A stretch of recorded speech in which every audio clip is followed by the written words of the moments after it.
Hello, everyone. My guest today is David Dowhan. He's the Chief Executive Officer and founder at a company called TruSignal. He brings a successful track record of executive leadership at growing both private and public venture-backed companies and has been a pioneer in online marketing since 1997. David, are you ready to take us to the top? Let's do it. All right. Tell us about TruSignal. What's the revenue model and what's the company do?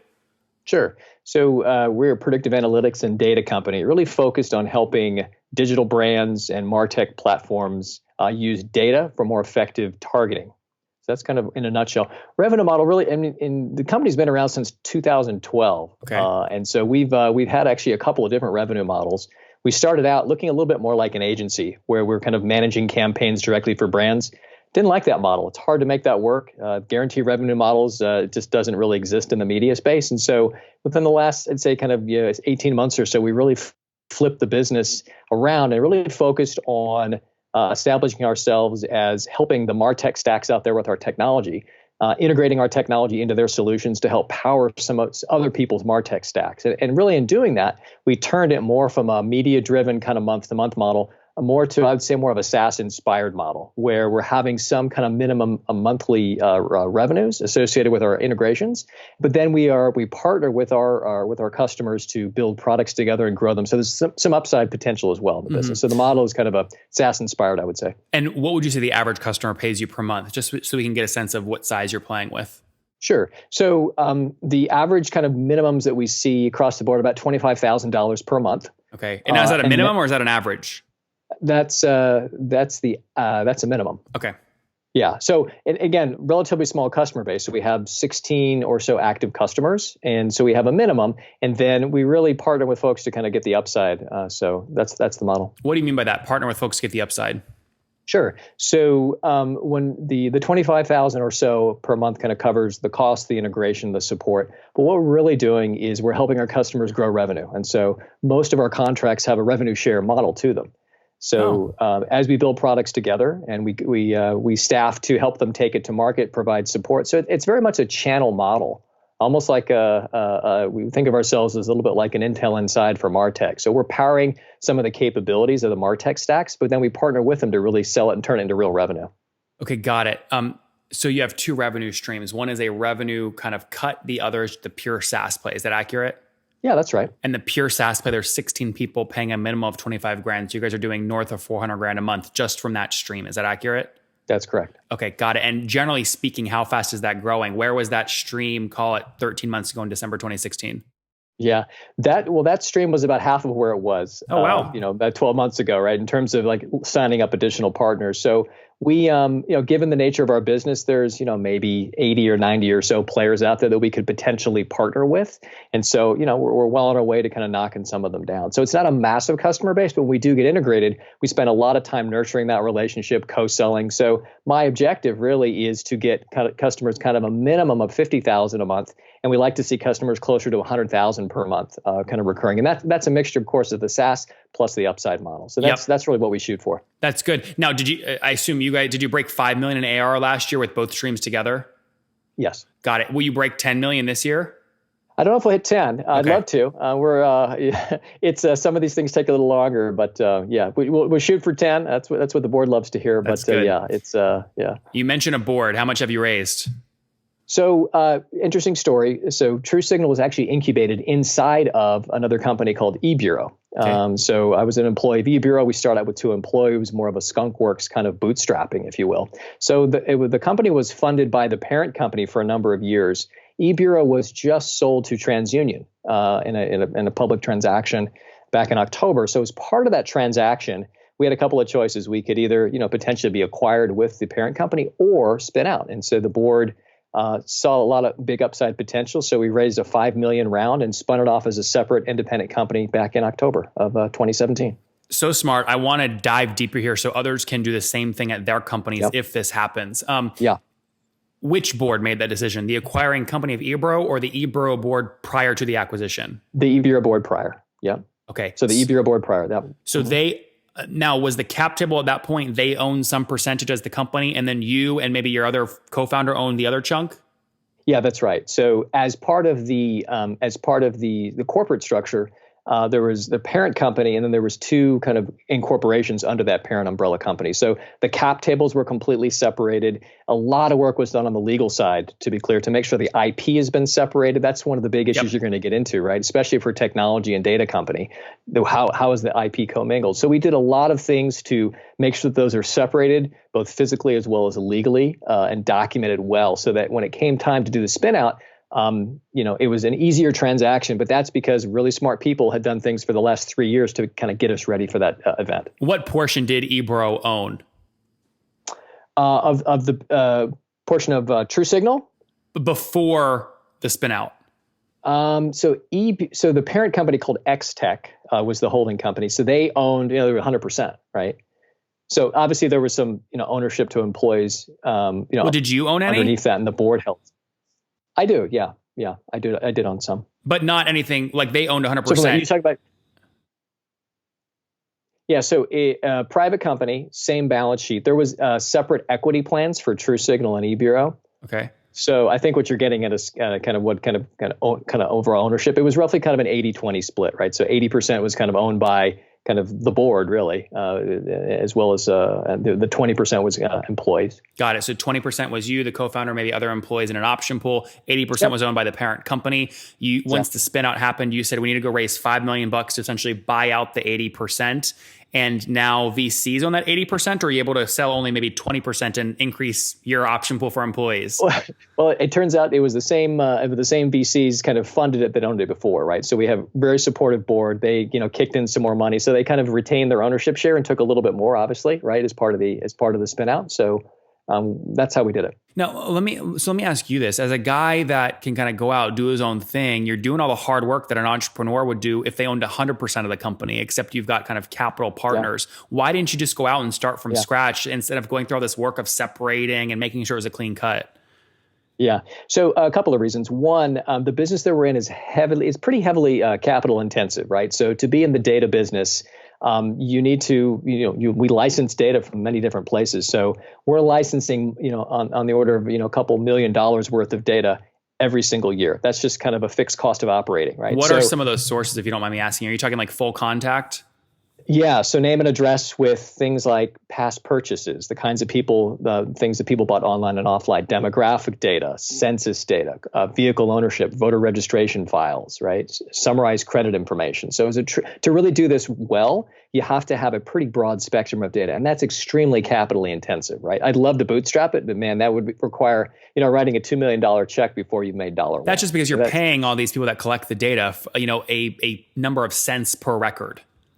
Yeah, that's right. And the interesting thing about the model is it's pretty highly leveraged. That's a fixed cost to our business. So the more I use the data, right, the closer to get to break even. And then after you break even, it's a pretty highly leveraged model, right? Because your fixed costs are really going to be people, the data costs, and that's about it. There's very few marginal costs associated with the business. So as soon as you hit that inflection point, you're happy, right, from a gross margins perspective.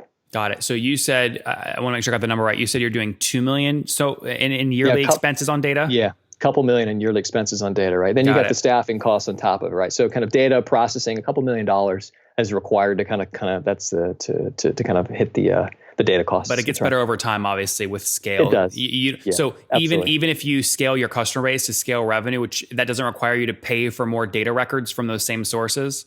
No, it turns out that we're licensing the data on a SaaS model. It's a fixed fee, like annual cost to license the data, and we have unlimited usage rights of that data. That's interesting. Yep. Those companies, they have unlimited. They don't try and put a record up there to upsell you later on. Yeah, no, they don't. I mean, that's just been the history of the data licensing business. Now there's rules and restrictions on how we can and can't use the data. We can't resell it, for example. So there's some collars around it. So we have to make sure we're using the data appropriately and legally. But that is the history. I mean, look, from a revenue model, we're taking a little bit of risk on the data up front, right? We're paying up front, but then, as the business scales, we kind of, reap those rewards on the back end. You sound like if anyone listening ever wants to run for president, you'd be the guy to hire to manage the data operation, huh?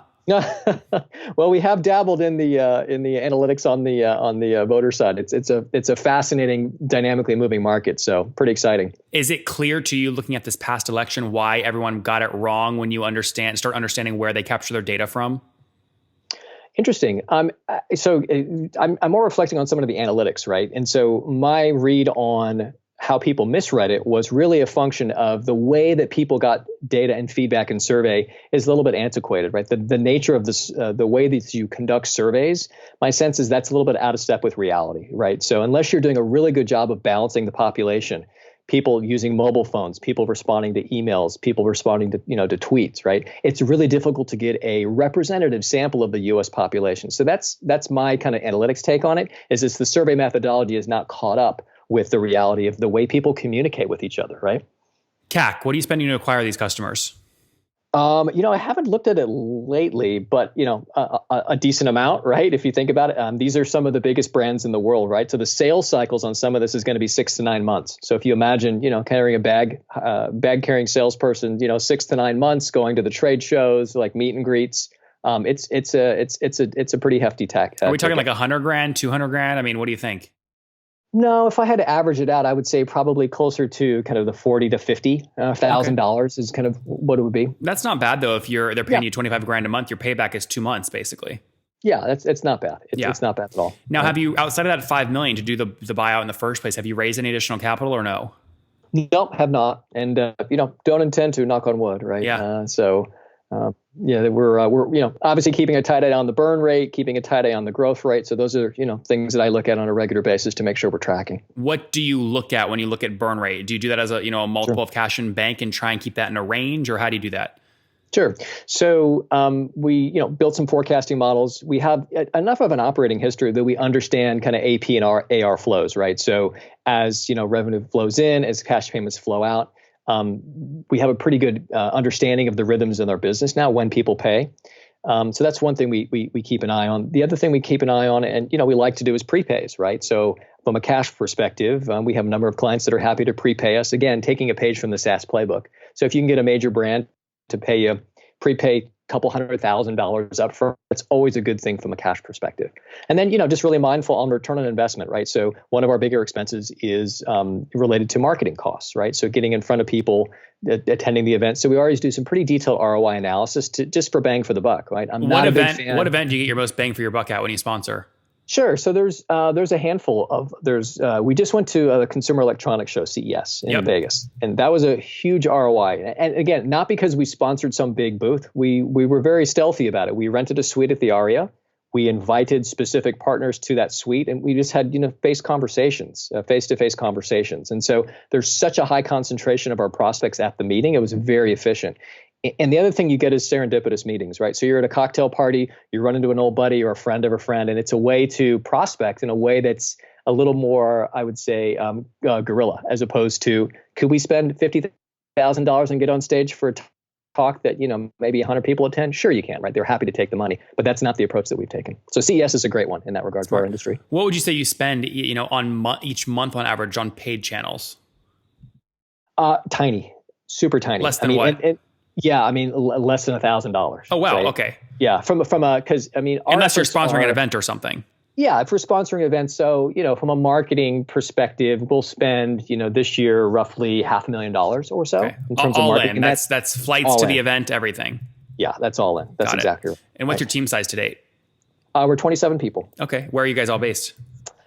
We've got, so I'm in San Francisco. We got an office here of about 6 or 7 people here. We've got an engineering team, a great engineering team based in Minnesota, of course, of all places. We got people in New York, people in Austin, people in Chicago. So some of the sales folks and support people are spread throughout. Good. Last 2 questions here on economics. What do you assume a customer is worth to you over the lifetime? I know it's a tricky one. Yeah, tricky.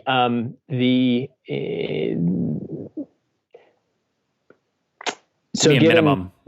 Yeah, a minimum that we want to see is 600,000, right? If you think about kind of 1 year, the recurring revenue, so 600,000 is really kind of what we would like to shoot for from a minimum perspective. Otherwise, it's really tough to get out of bed for less than that, given the model, right? Yep, that's essentially 2.5 or 3 years of contracts, right? Yeah, that's right. Renewals. Yeah, that's right. Do you look at any churn metrics considering the base is so small, or no? We don't at this point, just because there's not enough of a baseline under this new model. Under the old model, I'll tell you, when we were chasing media dollars, the churn rate was very high because it's 1 month commits, it's easy on, easy off. So under the old model, it was not good, which is why we flipped. to this new model. So again, we don't have enough history there. If I had to look back over the last year and a half, our churn would be roughly like 8% on an annual basis. So revenue or logo? Logo. Yeah, I haven't looked at it on a revenue basis, on a logo basis. 8%. That's pretty good. Okay, good. Let's wrap up here with the famous five. Number one, what's your favorite business book, David? Crossing the Chasm. It's a good one. Jeffrey Moore, beautiful orange cover. Number two, is there a CEO you're following or studying right now? I'm a big fan of Bezos. Okay. Number three, what's your favorite online tool for growing the business? Skype. Okay, that's good. And number four, how many hours of sleep do you get every night? So usually 8, but we just got a new puppy, so it's down to 5.5 hours of sleep. That's an expensive puppy. So current situation, married, single, do you have kids? Married with 4 kids and 1 in college. So wow. Wow. 4 kids. Okay. And how old are you? I'm just about 50. I turned 50 in a couple weeks. Oh, congratulations. Okay, good. Last question. Take us back to your 20-year-old self, David. What do you wish he knew? I would say that really gets back to just really good hiring practices, right? So I think it's the amount of money you waste with a bad hire is a multiple of what you'd expect, right? So forget the difference in salary. Like a bad hire can set you back 6 months and hundreds of thousands of dollars in losses. So be really, really good, and also be really honest when you hire someone, right? The worst thing you want to do, and I've been this in my career, where you hire someone and you don't want to be in a situation where they don't know what they're walking into. So be really candid with people in interviews, the good, bad, and the ugly, right? And so if you're forthright and honest, you'll establish that relationship from the beginning. So honesty and pay for the good talent and do a good job of finding, because it's worth every penny. They're doing between $5 million and $10 million per year. David with TruSignal says hire smart, otherwise you can burn a lot of capital. They've got about 16 customers paying on average $25,000 a month for them to understand really how to understand the data going through their marketing stack and really making that stuff more efficient. They've got a team of about 27 people based all across the country. Super healthy economics, 8% logo churn annually, growing, almost doubling year over year, actually doubling year over year. So December 2016, about half what they're at today. David, congrats on the growth, and thank you for taking us to the top. All right. Thank you.